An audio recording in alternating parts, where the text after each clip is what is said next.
Welcome to MasterMined, the behavioral health business podcast. We go beyond the clinical to explore what it really takes to build, grow, and lead a successful behavioral health organization. Each episode features candid, practical conversations with industry leaders, offering strategies to scale your business while staying true to your mission. From branding and marketing to leadership, culture, and compliance, we cover the tools you need to balance care and commerce with confidence. MasterMined is brought to you by Snapshot, a digital agency on a mission to serve with heart, execute with excellence, and build something bigger together. And now, welcome to MasterMined. Hey everyone, welcome back to MasterMined. I'm here with my co-host Jeff Skillen, founder of Skillset Enterprises. And joining us today is L.A. Galyon, Managing Director of Brentwood Capital Advisors, an investment banker specializing in behavioral healthcare. He has extensive experience advising providers and buyers on mergers, acquisitions, and capital raises. LA has led transactions supporting both founder-led organizations and private equity-backed platforms, playing a key role in several high-impact deals that have shaped the behavioral health M&A landscape. Today's topic is banking on behavioral health, and we'll be looking at what an investment banker can do for a behavioral health company, when an owner should reach out, and what to know before considering selling. If you have a stake in a behavioral healthcare business, or you hope to, you'll want to listen in. I'm really excited to have Jeff, you, and LA on the show today. This is going to be a great episode. Well, thanks, Mark. It's always great. It's always great to be here. LA, thanks for coming in. Thanks for having me. This will be fun. Really been looking forward to having you come in. And so we all love a great origin story. And I would love it if you don't mind, just tell us a little bit about your origin story about how LA Galyon became LA Galyon. Well, investment banking is actually not a good term. My daughters got asked often in school, what does your dad do? And their comment was, he sells hospitals, which is not far off from what I really do. But investment banking is really not germane to what we do on a daily basis. So we really, two things. Companies, they either want to raise capital or they want to sell all or part of their company. When they sell part, we call it a recap. And so your industry experts in sectors, it's no different than choosing a surgeon. Do you want the surgeon who does every kind of surgery, general surgeon, or do you want the surgeon to do your knee that only does knees? The same thing in investment banking and behavioral health has been a sector that's been important to me and our firm for a long time. Brentwood Capital first got its start in behavioral. They raised capital for Joey Jacobs and Brent Turner when they were Psych Solutions, and they were pivoting from, this is 2001, they were pivoting from managed contracts to actually having to own hospitals. And then they went public the next year. So that's where we cut our teeth. But like any industry, it's dynamic. It evolves. And so if you said 20 years ago you were a behavioral banker, it was only psych hospitals. Today, we wouldn't touch that with a 10-foot pole because it's mature and there's a lot of liability. And I think one of the things we'll talk about today, things moving into lower cost, outpatient or digital settings is something we see across the board. But for me, I started in banking. I moved to Nashville in 2000, which seems like a long time ago. Nashville's grown up a lot since then. When I moved here, I'm a Tennessee native, but I wasn't from Nashville, and I really just thought it'd be cowboys up and down the street, constantly. And I get here, and there's this huge healthcare ecosystem that you don't know until you move here. So really got into healthcare that way, and investment banking along the way. And so, and behavioral has been just a really, really, really great sector for us to work in. We'll talk about that. And it's been really good to our firm. That's fantastic. I mean, that's a great backstory. So Tennessee native. So like where in Tennessee? Knoxville, Tennessee. All right, Knoxville. All right. So do you want to say anything about UT or? So my wife, when we met, she said she wouldn't date someone younger. I'm 2 years younger, and she wouldn't date someone from Tennessee. So she broke both rules. But yes, it's. I often remind the young guys in the office, do you know why the area code in Knoxville is 865? They're like, no. It's like that spells Vol. Yeah, exactly. And they're just like, but yeah, it can be a little obnoxious sometimes. But yeah, they're my team. Yeah. Hey, LA, you and Brentwood Capital, you guys have such a great reputation, not only just in Nashville, but just a lot of places that you guys have done business. What do you think separates a good banker from a great banker? So our industry, in my opinion, has got a tough reputation. Our industry can be very transactional. The absolute joy of our business is the relational piece of it. We were talking earlier about emotions. Our closing dinners tend to be very emotional.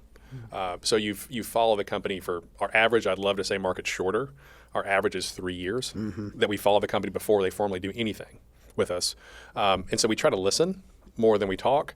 And those relationships, that's what doesn't matter in business. That's what life's built on. And so the emotional part of that is seeing someone you really care for and you've worked hand in hand with win. That's the joy. We get paid a fee. But so many bankers in our sector, especially the larger firms, it is purely transactional. Call me when you're ready.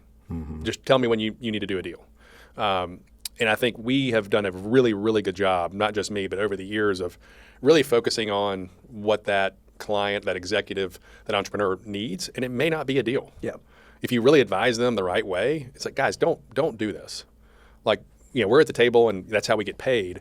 But if you do that enough, I feel that pays it forward, and people recognize that you're honest and you're candid. That's the way I think our firm has differentiated over time is really putting yourself second. And again, that is where all the joy in life is when you really help someone else and you see them win. And we like to say we played a small part in that.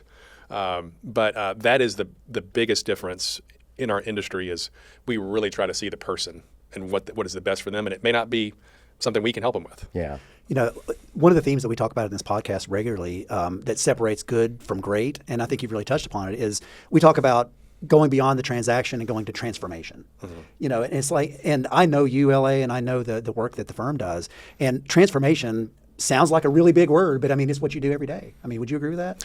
Yes. And it's every deal, the joke is when you've underwritten, we've done as a firm 40 plus deals in the behavioral sector across the board, but every deal is unique. There is no cookie cutter approach. I learn something every deal. There's always a curveball, and I'm thankful that I have that type of work where I can, gosh, I never thought about this before. This happened on this transaction. And it's those reps. You become such a better advisor by learning, oh, here's this thing that's going to come around the corner. I see this curveball coming. But that is the piece I think that is the most fun about the day is it's also unsettling, but you never know what you're going to walk into with a client, but you've got enough experience where like, hey, I've seen 50, 100 of these. There's going to be something that surprises me, but the other stuff, a lot of these transactions, like you say, are like preparing for litigation. Right. Our job is to tell the client, this is what you're going to get asked by the buyer. So let's go ahead and work on the answer. So when that question comes, it's the beach ball, right? You're just slamming it down. It's very, very easy, and it'll come across to the buyer that you're confident. Yep, absolutely. Well, why don't we move on to actually talk about, we're speaking a lot about what founders, might be building and then wanting to sell. We also want to get on to, what it is that buyers are looking for. But let's just stay on someone who's building a business right now. Let's just get into, if somebody's listening to this podcast and they've been following along and they're like going, wow, I kind of see a future here. How early is it too early to be speaking to somebody like you, LA? Or it's, and what kinds of things should they be thinking about as they're building their business? If they're thinking about either some sort of a recapitalization or they don't even know what the future looks like for them. So we have a tagline, it's run the business like it's not for sale. Make decisions. We get questions from clients all the time. Hey, I'm thinking about doing this defined benefit plan for my employees or whatever. Like, will that interrupt the sale? Do that. If that's the right decision, do it. Yep. So first, it's really laying out kind of what you would do for a lot of clients, their goals. Where do they want to be? What's the succession plan? The reason I say behavioral is dynamic in every sector is you can't just stay static. 5 or 10 year period, things change quickly in the sectors we operate in. Most of the executives we worked with have said in the past, timing and luck. They worked really hard. I remember Joey Jacobs said this all the time. If they had started PSI 5 years earlier, it would not have worked. Yep. It would not have worked. So the reimbursement change happened. They took advantage of it. They did a great job. They were really working hard too. But I would say that's a familiar theme. Most of the entrepreneurs feel very lucky for the business to get to where it is. They never thought, none of them have, you're going to laugh, none of them have any estate planning. None of them have a deal lawyer. And we tell them, we are going to refer you to really good people and get out of the way. We don't want a referral fee. We don't want any money. We want people to take care of you. So that planning to get them ready for the worst thing they can do from a tax standpoint, and we're not tax advisors, just to be clear, is have a wire come to their account and pay maximum taxes. Yeah. Do some planning before, and we don't do that. We don't manage money. We're only doing M&A. But it is probably a 3 to 5 year window before there's ever a deal, and there may not be a deal. I was with a good friend yesterday, and you're going to laugh. We've never formally represented him, but he's now looking at doing something, and it's a unique transaction, a unique asset, very special.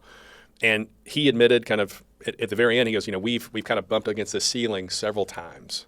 And I feel like our skill set, that we have a great culture, all these things that are wonderful about the company, but he goes, we don't have that next level of management and skills that we need to really broaden the brand. And that's why he's looking at a deal. He has tried on his own and is just, he goes, and he needed to come to the conclusion. We couldn't get him there. Yeah. But he's tried on his own, and he goes, we have concluded we need help. You mentioned a 3 to 5 year window, which which makes sense to me, makes sense to Mark, I'm sure. But for somebody listening, they may not realize that that's the kind of lead time you're looking at. Meanwhile, time doesn't stand still in those 3 to 5 years. Regulatory environments change, reimbursement models change. So what are you seeing going on right now? There's so much shifting. Well, there's two things. One, I will tell you that a lot of the CEOs we work with have said how, and you guys can probably appreciate this, how lonely that endeavor can be sometimes. Mm-hmm. Most don't have a formal board. They probably don't have a coach or a mentor. So we do these luncheons now where we're bringing a speaker. We brought in Clark Lee. We brought in the Tennessee Athletic Director, Danny White. No media, and it's a way for them to connect to each other. And the best thing about those luncheons is changing cards at the end, and we want them to meet each other outside of them. We don't. It's the halo effect of helping them. Right. But the regulatory, it is, and healthcare broadly is, it's very challenging to operate in. One of the biggest trends we've seen, I mentioned kind of the psych hospital world down to outpatient and behavioral. That continuum has changed dramatically. And the reason we like behavioral, this is going to sound like a negative, it is so nascent in its development. Yep. The autism sector, before 2007, no state in the U.S. covered it. So if your child was autistic, good luck. You're paying cash. Yep. The addiction sector, 2013 was the first time payer contracts. It was out of network, and that blew up on the sector too. And then outpatient mental health. If you look at psychiatrists, it's like 2/3 ish are out of network or cash pay, because the rates don't make sense. Right. From a gross profit standpoint, you cannot cover your staff. That is changing. I think the federal government and the states realize in a lot of endeavors that not treating these patients is more costly than treating them. But when you treat them, how can we treat them in a cost-effective manner? Heretofore, it's been you have an episode, go to the psych hospital, and you're back there in 2 months. Right. It's almost a rinse and repeat. It's not great for the patient. It's not good for the system. And so we're watching the kind of behavioral ecosystem be built today. It's going to take 15 to 20 years to build it. In the interim, there's a bunch of niches and really cool areas within the sector for entrepreneurs and executives to build out that ecosystem. We always talk about if you have a stroke in just the regular medical world, hospital, inpatient rehab, home health, there's clear step downs and defined outcomes. Doesn't exist in behavioral. Do you really think that time frame is 15 to 20 years before it becomes mature like other sectors in healthcare? I'll give you an example. I'll protect the innocent because it's in the PHP kind of partial hospitalization programs and IOP world. Insurance companies are pushing things out of facilities into those levels of care. Right. The VA in particular wants to get their veterans covered. The VA hospitals closed their outpatient apartments 5+ years ago. And just to get providers to cover that, there were no providers in markets.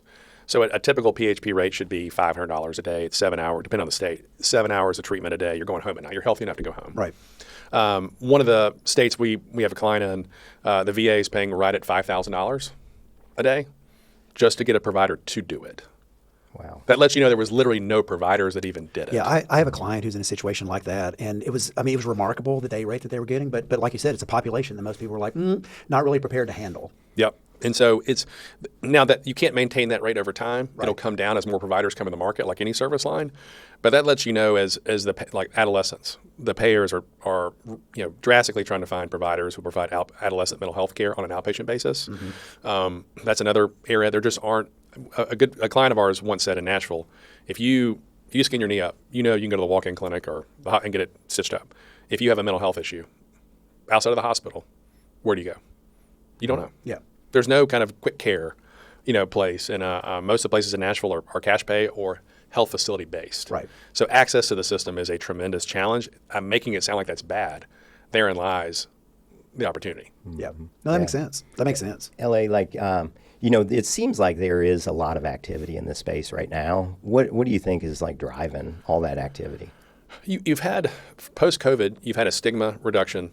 You've had a lot of celebrities talk about, in formats like this, how they've struggled with mental health. Mm-hmm. And so I think people are more open to maybe, hey, why have I been so blue? Why have I been so down? Seeking care. So I think the stigma's been, and then secondly, the payers have shown up. You had the Parity Act in 2008. What most providers would say, they saw nothing happen for 7 or 8 years. Right. So you've seen the feds sue United and so some of the payers are now paying for these services. And so I think it's a combination of both of those. And then the greenfield opportunity, meaning de novo opportunity in the sector, there is, and this is across mental health, There is a capture the flag mentality amongst investors. Gosh, look at the demand. Autistic children, teen adolescent, mental health, serious PTSD or other disorders. There is literally no one it's just not being treated at all. What I think will happen in mental health is what you see in the rest of medicine. So if you think about a big multi-specialty practice in medicine, the primary care or pediatricians are your front line of defense. They're the ones seeing the patients. They're the relational physician. And then once you have an issue, if you have an issue, be it surgery or whatever it may be, they get you to the specialist, right? So in dermatology, as an example, a busy derm practice, a 5 or 6 location derm practice may have 100,000 unique patients. They may not come every year, but that's their patient base. Mm-hmm. Of those patients, about 5% will present skin cancer. That's 60% of the revenue. Yep. So we always use the term ancillaries.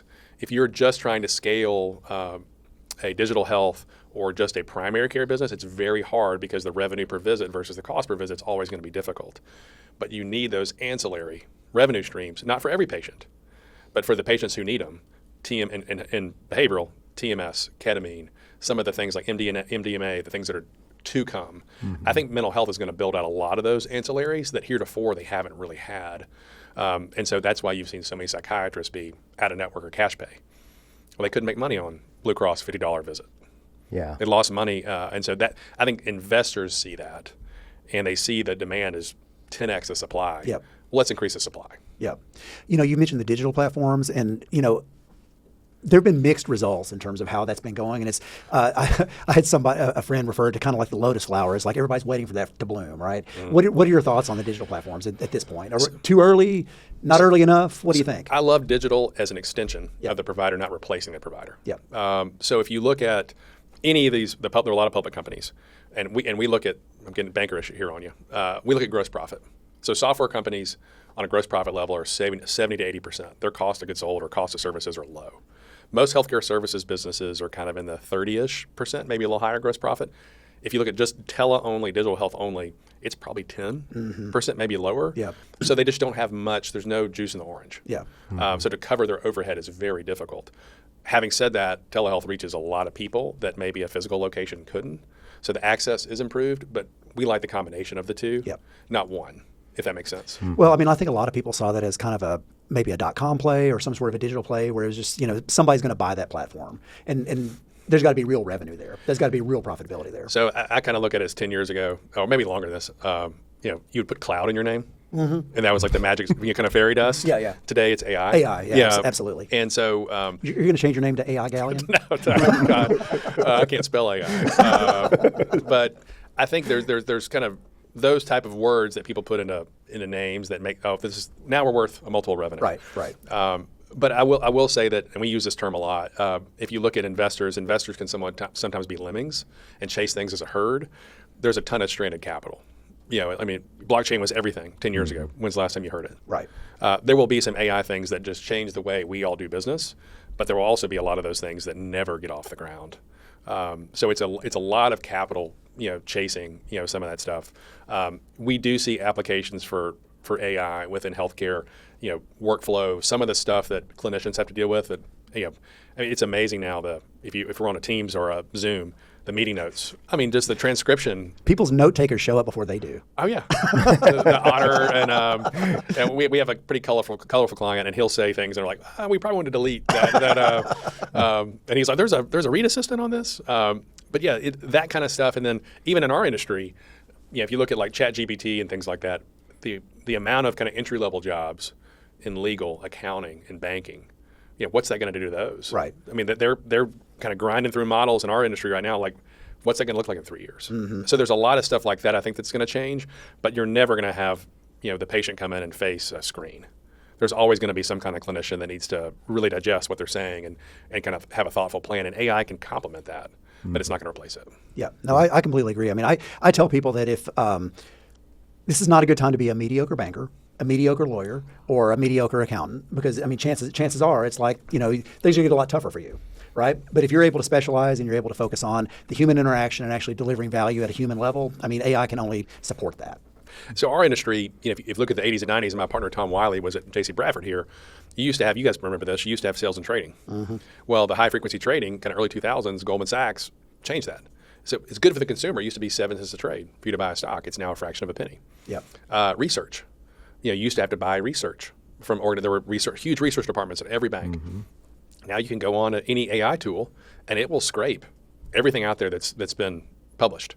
The market's so efficient. And the only thing that hasn't changed in that three-legged stool in banking has been the part we do, which is really the sales part with the client, making sure they understand everything that's going on, and the sales part of a process.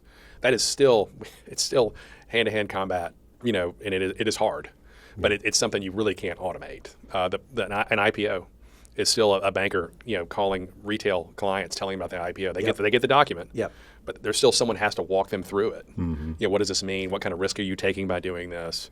Most people aren't reading a 150-page prospectus. Right. Yeah, I would say the advisory and the trust that it takes to do a deal in your world is just the most meaningful stuff that drives all these transactions or relationships, like you mentioned. What you mentioned, 3 to 5 years from the time I'm ready to the time that we do a transaction in a lot of cases. But when, as a founder, when do I know? Is there a trigger point that I know, hey, I need to start talking to somebody in your space? You should do it we tell our clients a lot of times we're like an outsourced board member. It's not contractual. You're not paying us anything. But our job is to, if the banker knows the sector, is to help you avoid pitfalls that maybe other companies like you hit. There's also timing of the market. There's always going to be times where business owners call us and say, I've got 10 private equity calls like this. What is going on? That's always a decent time to think about it, because there's going to be a time when the phone doesn't ring, when people are interested in your sectors and when things are interesting. The other parallel I would put in there too is when it's counterintuitive, but when the business is doing well, is a good time to think about it. So those have got to overlap. The founder, the owner has got to be ready. Hey, this makes sense. I don't have anyone in my family or Right. that wants to take the business. Mm-hmm. We've got it to a certain level. I'm getting calls, and the business is actually doing pretty well. It's hard in our business when we only work with companies that are growing. So if a business is flat to down, distressed, we're not your guys, because there are investors out there that do that type of work. We're not going to traffic in those. The investors we work with are the Warren Buffett quote I like, which is the first rule of investing is do no harm. So we tell all of our management teams, hey, you're going to bring on an investor. These are growth investors.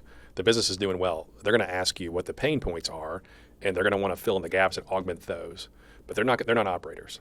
They're not going to get in your way. You're growing 15, 20% a year. They want to stay out of the way of that. What can we make your life easier, on a daily basis? That's what we'll spend our energy on. And so I think it's those things. It's the founder is kind of, hey, it's time. Their industry is kind of in a good light. You don't want to throw a party and no one shows up. Mm-hmm. And then lastly, the business is in good shape. It's hard to affect a transaction if a business is down, just because an investor is like, okay, what do I have to do to fix this? And that means they can't pay much. Yeah. Is there a tried and true process, maybe high level, that you could share with the audience that hey, I'm a founder and I'm ready to go, and I reach out to you. What am I going to go through? What's that process look like? It is, we tell clients on the front end, it is brutal. It's a brutal process, but it's worth it. It's about 6 months from the time someone formally engages us to the time money trades hands. In that process, the front end is our client and us doing all the work on financial modeling, putting the business in the best light, what's called a CIM, confidential information memorandum. And then we do what's called a 2-step process. Typically, what that means is we go out with those materials, the model and the book, and we talk to a group of investors. And after that, we get what's called indications of interest. That is a very simple one-pager. Based on what Brentwood Capital provided, we think the business is worth X or a range. And we come back to the client, be it you guys, and say, okay, we got 20 indications of interest. Here's the ranges. But we also arm them with these 6 groups did a lot of work and called us. They were interested. They dug in. And what we recommend is, hey, let's bring these 6 groups back. And you're going to spend time with them. And that's what we call the second round. You'll break bread. Private equity guys used to pay for dinners. They don't do that as much anymore. It's alligator arms when the bill comes. But you do a full diligence session with them. Have dinner. You're kind of gauging them as well. Is this someone I could open my bourbon case to and let them look at? But at the end of that is a formal letter of intent. And so you may have some guys drop out, like, hey, we're busy on something else, or things happen. And so you need to have that kind of audience, the bigger group, remove the window shoppers. Let's get folks in here who are really interested in partnering with this team. And at that point, you typically go exclusive. You pick one, you negotiate an LOI, and it's a 60-day sprint to close. And they're going to be confirming the cash flow, HR, compliance, what's the IT infrastructure at the company. They're looking for deficiencies, as they're going to be a partner, where the number is what the company in Brentwood said. So it's trust but verify, and then you're documenting a new transaction, operating agreements, employment agreements for everybody. And it is, every client is white, when they're done. But once you kind of give some space, they're like, it was worth it. But it does take a village. It takes, we staff things pretty heavily with at least 6 bankers, sometimes 7 or 8 on a deal, because most of our clients are entrepreneurs and founders, and they don't have the luxury of having a 20-person management team. Yeah, they've got a bunch of utility infielders covering a lot of bases. Yep. And so it takes, we have to augment that, because the buyer is going to have sophisticated counsel, sophisticated accountants, IT consultants, and they're going to be pounding us and the client for data. I mean, that's a real differentiator that Brentwood brings to the space in terms of being able to deeply staff on a deal. It is. So the typical staffing, if you go up market from us, large investment banks will staff with 3, and they're depending a lot of times on the management team to do the heavy lifting. Right. We just know better. We know that, hey, it could be a great company, in a large company, but none of our clients have, like 20-person, an HCA-like management team. So when there's a 200-page request list that gets dropped, our guys dive in and we work as hard as we can. NA, this is not applicable. And then work with the company to say, who are the right people to pull this, so it doesn't fall on one person. Yeah. Because, deal fatigue, time is not a deal's friend. Right. So the longer stuff drags out, the more worn out people get. So you want to keep stuff. The stuff that kills deals is not some huge cataclysmic thing happening. It's a bunch of small things that add up. Yeah. It's fatigue, it's interest, it's all of those things. Yeah, the buyer is like, gosh, can these guys not respond to anything? What's going on? Why is this taking so long? And so you want to strike while the iron's hot when both sides are excited about it, knowing that they're both going to get worn down. Yeah. In terms of the buyers out there, so is there a percentage in terms of private equity versus strategic, or does that just depend upon the property? It's an interesting market. We're going through this week. We have bespoke teams in every sector. So behavioral is one of the sectors we cover. We also do healthcare IT. Everything's healthcare. But each of those teams is going through their planning for the balance of the year. And one of the things we talk about is strategic buyers in sectors. And what I would tell you, it's very interesting. So if you think about inflation a couple of years ago, and then the interest rates going up like they did. Right. A bunch of big, and this is not just private, but look at the public companies. A bunch of companies had way too much debt and interest rates 2.5-fold higher. Yep. So if you start looking at the balance sheets of the buyers, our job when we go into a boardroom is to tell them, these guys haven't bought something in 4 years. Let's not show your business to them, because there's a good chance they're going to use it for something we don't want them to use it for. Right. So our processes tend to be smaller, and we're not trying to do we actually got engaged on something that another bank had worked on before, and they went to 250 buyers, which is crazy. But they use the company's information as a commercial for their bank. Yep. That's what they were doing. It was a business in behavioral. They went to an ambulance company. They went to a hospital company. We are closing a deal. We went to 3 buyers. So our job is to know the right group of buyers. So in every sector, I would tell you today, there's a challenge on the strategic side. Public companies, private companies that are large, PE-backed, their balance sheets just aren't in great shape. Yep. If you look at private equity, this is a stat that's kind of just frightening. They have $3 trillion of dry powder. Right. It's an astronomical number for them to put to work. And so we typically want to work with companies that are large enough to do a private equity deal. What does that mean? So private equity needs the businesses to be worth $40-50 million and higher. That's not because private equity doesn't like small companies. They have a minimum check size they have to put out the door. Yep. And so that's just the backwards reverse engineering math of what the company needs to be worth for a PE firm to see it as a platform. Yep. You can do that. If you had a small $1 million deal, you could sell that to a strategic, but you could never do that with a private equity firm. And so there's just a lot of money. But private equity, they've had a hard time too. The last 3 years have not been easy on them. They can't sell the stuff they own. Right. There's a big delta in the market between buyers and sellers. Right. So it has been a very challenging environment for the last 3 years. And as clients ask us, is this a good time? It's kind of what I told Mark a second ago. If those things line up, your sector's in a good spot, this is a good time for you, and the business is doing well, there's a good chance you'll have something you like. We always say the great house in the great neighborhood still trades. Even in an 08 environment, the best house in the best neighborhood still got offers. Same thing today. So do you see that logjam breaking? Or, I mean, look in your crystal ball for the next 12 to 18 months. I mean, what do you anticipate it's going to look like? I do think it's gotten better. So we typically close around 12 to 14 deals a year. So every deal is critical. If a deal doesn't close, we have no revenue. We have a mad client. Not good. Yeah. But we closed 3 deals the last 4 weeks. We also have 2 funds we manage, which is a little unique. So we'll invest alongside deals that we do. We had 2 companies sell out of that. So those were good surprises. What that tells me is the market's healing a little bit. Yep. We had Liberation Day, which the markets detest uncertainty. They'd rather have bad news because the markets can price in bad news. They can't price uncertainty. And so when you put uncertainty in the market like the tariffs have done, everything pauses. Yep. Time out. Everyone backs up. Like the same thing with inflation a few years ago in the interest rates. People couldn't price things. If you were doing a bond offering, an IPO, you couldn't price it. No one knew how to price things. And so but the Fed's job is stability. And it's been tough for them to manage that the last 3 years. And that leaks into the M&A markets. So I think we're definitely going to get more stability than we've had the last 3 years, but it's in spots. And so we've done a ton of healthcare over the years, and we're focused on 5 sectors, and behavioral being one of the biggest ones. But you just have to focus on the areas where there's growth. So what I would tell you, or any entrepreneur, is if their sector is kind of licking its wounds, or you need to let that kind of run its course before you look to do something. It's very difficult to get an investor excited about a sector that's probably like, I'll give you an example, Medicaid. With all the uncertainty around Medicaid, right. Any investor looking at a Medicaid business and like IDD businesses or businesses like autism that have a lot of that, those are needed services.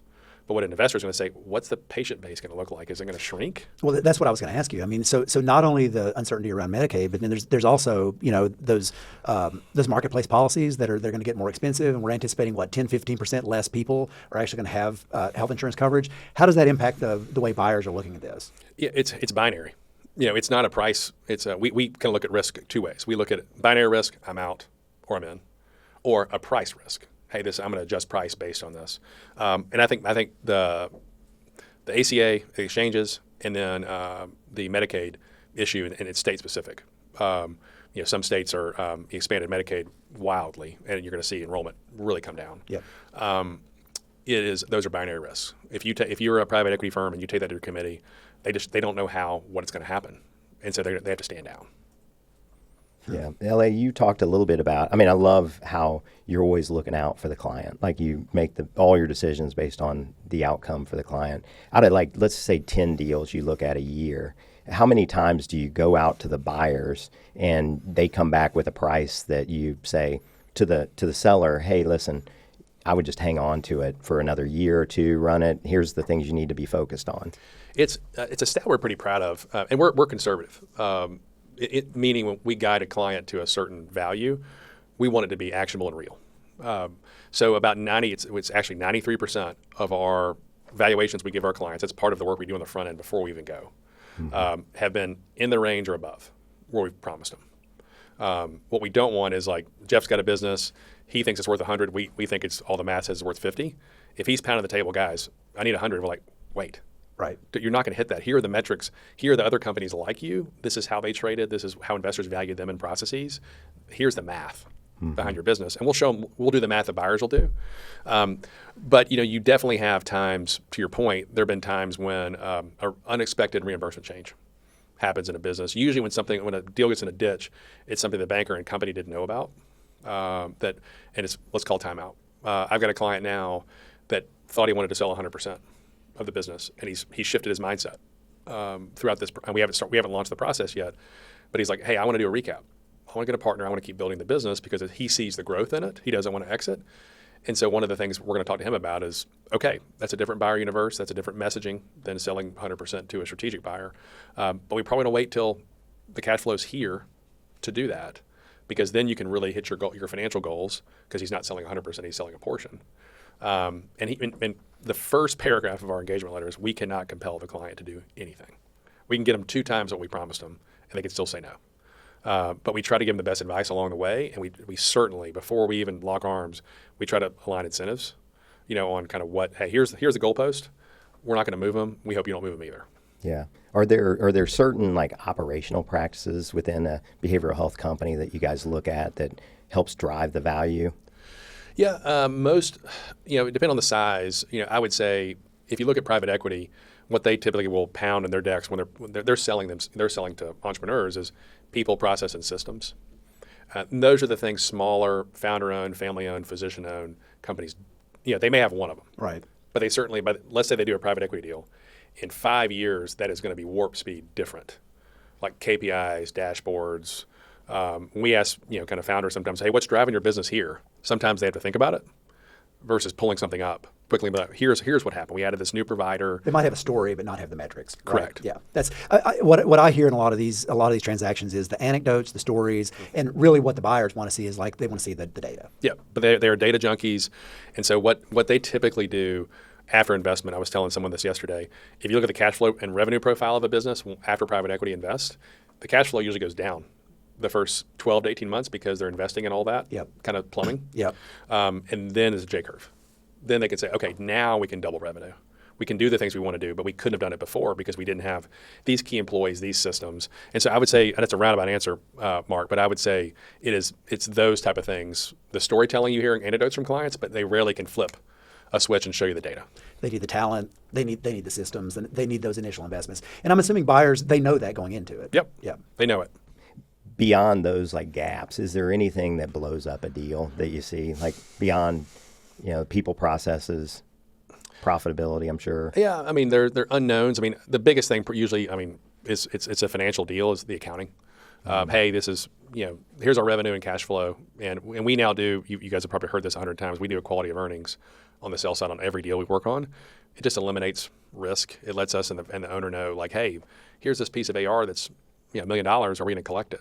It's like the buyers aren't going to give you credit for it if you're not collecting it, and that hits cash flow. And so the biggest thing I would say that craters a deal is usually expectations of value, and then once the numbers come back, we actually weren't generating that amount of profitability.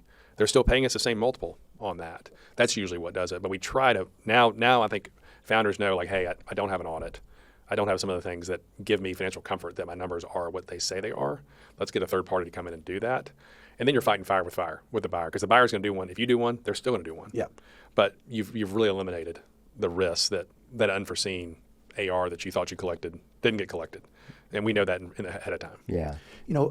We talk on this podcast a lot about quality of marketing in addition to quality of earnings. And so it's like, how often are those marketing funnels, those relationships, how often are those stress tested? And then what do people look at? And I'd be really curious to see how you dig into that. It's no one has marketing down, I would tell you, and it's across the board. It's not just behavioral. There's always key relationships, key referral sources.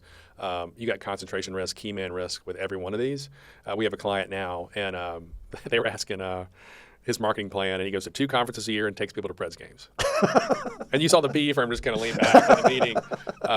But they're like, there's the opportunity. Like, right. You guys are growing super fast, and you were just doing like back of the envelope stuff. Mm-hmm. And that's the entrepreneur. That's the cool part about, we've done there's an executive team in Franklin we've represented 4 times, 4 different companies. And the CEO is one of the most self-aware people, and he's a really good operator. But he is very self-aware to, like, hey, I got this from the garage to here. I'm not Jeff Bezos, or, you need a new team. Take it from here to there. And I'd like for my team to be able to walk out with their heads held high. Mm-hmm. So he's like, don't fire them, but let's have a transition plan. Because every person on this team needs to be replaced if you want to take it to, and that's not every deal, but he was very aware, if you want to take this company public, that's a different CEO. That's someone who's tightening bolts and just detail-oriented, just knows all this stuff versus the person who can read people, which is his best skill set. Mm-hmm. And so I think I'll give my friend J.R. Green credit. So J.R. Green says improv, musical, syndication. Those are the 3 levels of a company. So then entrepreneurs just improv every day. They got to figure it out every day. Then you're a musical. The team's a little more kind of lined up. You're on Broadway. Still a little loosey-goosey, but it's everybody's in the zone. Then you're Seinfeld. Then you're just syndicated, and it's that continuum, kind of up, and it's a progression, right? Love that. I'm going to rip that off of you. So J.R. Green credit, not me. That's a good one. You mentioned a little bit about the service lines and how that's some are more appealing than others right now. Are there geographic areas of the U.S. that you find like, hey, are a little hotter than others? Historically, we started actually in Maryland Farms, hence the name, Brentwood Capital. And when we started, about 90%, the first 10 years, most of our clients Williamson County, some in Davidson County. About 20% of our clients are in Tennessee now. The rest are all over the country. Okay. The one thing I would say, it does, our clients do mirror the growth of the U.S. Sunbelt, Southeast, heavy. There are states, you guys have probably seen this a little bit in the physician world. There are states like California, Oregon that are really, in private equity is the boogeyman. Yep. It's not true, but they are really kind of clamping down on that type of investment and limiting, they want to review that kind of stuff. And so investors are well aware of that. But if you look at, I use the example of growth. So JP Morgan, the New York bank, has more employees in Dallas-Fort Worth than they do in New York. So the growth of those, I mean, Dallas and Houston are almost too business friendly. Yeah. They're great. Nashville's doing well. Austin, South Florida. I mean, those are the areas that they're having a lot of people move there, not just during COVID, but from a business climate standpoint. And so our clients mirror that. So Miami, we have a bunch of clients in Dallas. We do have a client here, but it's really where the growth of the country is. And I think a lot of those markets aren't as built out as well from an infrastructure standpoint in healthcare. So, I'll use Dallas as an example. Some of those little outlying towns are now full-on cities and building out, healthcare facilities in those. And then you asked the point about levels of care. In general, in healthcare, our view is where can you serve the patient in the lowest cost setting? And digital is clearly the lowest cost setting, home. Right. But it used to be a total knee replacement was a 2-day hospital length of stay, and then you're home. Now it's done in an outpatient surgery center and you're home that afternoon. So technology's gotten so much better at treating people in low cost settings. And so it's the Wayne Gretzky quote, we want to go where the puck is headed. And so most of our clients on the provider side are in those settings, IOP, PHP, home settings, and it's just the lowest cost, and they're the last place that payers are going to cut. Yeah.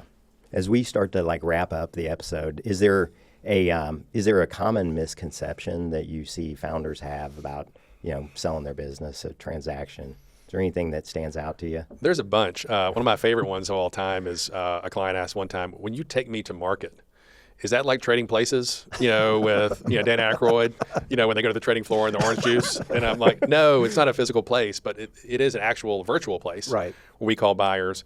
And we tell clients all the time, there is no dumb question. If one of our young guys uses an acronym that you don't understand, stop us. Like, the worst thing is for us to move on and you don't understand a part of it, because these are all bright, smart people that started companies and hired lots of people, made however many payrolls. But it'd be like the clinician coming to your bedside in the hospital and kind of reading you off your chart. Like, I have no idea what any of that meant. So walk me through it like I'm a first grader. Same thing, I think, is be intellectually curious to ask the question. That's what I would tell any entrepreneur. Don't move on until you understand. And they all get it. They will all get everything ultimately. But we try to, that's that 3-year period I mentioned. That's why the educational piece is so important, is they can spend that time before they're even ready to really understand, like what is private equity? Mm-hmm. What is it? Is it like the physical trading place? Mm-hmm. That kind of stuff. And that's not a dumb question. We've gotten it before. But it's we tell our young bankers that too. Like, do not move on. Come in my office if something didn't make sense, and ask me, and let's sit down and walk through it. Yeah. Because I think if you do that, you build a lot of trust with them. Even if they never do a deal, you've definitely helped them. Well, you clearly know a ton about this space. You're an expert. I guess, what is it that you love the most about what you do? It's like any relationship. It's the people part. We were talking earlier about a friend of ours that passed away, and just he poured himself into lots of people. Yeah, he did. And just was a special person. And so if you think about things you've done over the last year, and you think about what's memorable, if you take a trip or do stuff for yourself, you should definitely do that. But the things that I tend to remember in the last year is when I did something for someone else. And that's not just work related, that's in general. And that's the gratifying part. It's seeing people you really care for, like, and sometimes love, do well, and you played a part in that. That is really, really fun. Yeah. Is there anything that maybe we didn't ask you, or that you think the audience would like to hear that maybe we haven't talked about? I mean, I think, the mental health side too, I would say that, we all know a lot of people in the industry. I've definitely seen its impact on people in my family over the years. And even though I do this for a living, seeing how disjointed the industry is as a consumer of those services. Two key people in my family, we had to go through that stuff with them, and just like, wow, this is how this works. And I've represented companies that do that type of work, and the conviction that this can be done better. This can be more efficient. It doesn't, and I think the current stakeholders in the industry can up their game, and really, it's really helping a lot more people. So that's the cool part of the sector we work in. It's you're not building widgets. You're not the people who are in the industry want to help others. And from my seat as a banker, I've seen it personally. It's like, man, this can be done a lot more efficient. And guess what? In the interim, while you're doing that, the parallel, you can do really well financially, but you're helping a lot more people. And so that's the cool part. And so a lot of the funds we work with, not all of them, are impact funds. And so when I say impact funds, they want to impact society. And behavioral and education are two big. We don't do education, but behavioral is one of the big verticals for those funds, so mental health. And so I think the fund world, as they go out and raise money, they're saying, hey, we want to make an impact on society. And those are two areas that we all can agree can be improved upon. Yeah. Well, LA, man, I truly appreciate your passion for the industry and what you do. Jeff, great conversation. Man, this has been a great show. That's a wrap for today's episode. A huge thanks to LA with Brentwood Capital for sharing his valuable wisdom with us. From me and the entire MasterMined team, thanks for listening. Be sure to subscribe and let us know your thoughts on the intersection of banking and behavioral health. Until next time, MasterMined, signing off. That wraps up this episode of MasterMined. Thank you so much for joining us. And remember, MasterMined is not just a podcast, it's a community. So don't forget to comment, subscribe, and review us. Your feedback helps us continue to bring you content that's relevant and relatable. Thanks again to our sponsor, Snapshot, a digital media marketing agency. And thank you for joining us on MasterMined, your behavioral health playbook.